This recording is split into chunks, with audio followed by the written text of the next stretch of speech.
Punta ako ng Bangkoro. Maglalakad. Dinaanan ko na yung simbahang bato. Ayan. Maglalakad lang ako papunta sa kapatid ko sa Barangay Concepcion. Ayan.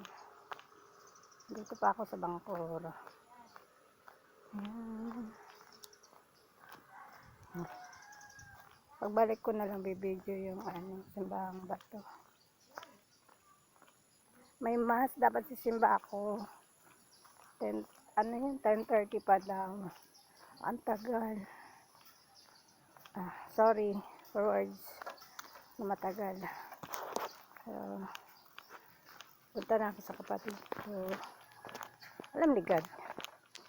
Ako isa kanya. Yung faith ko kay God.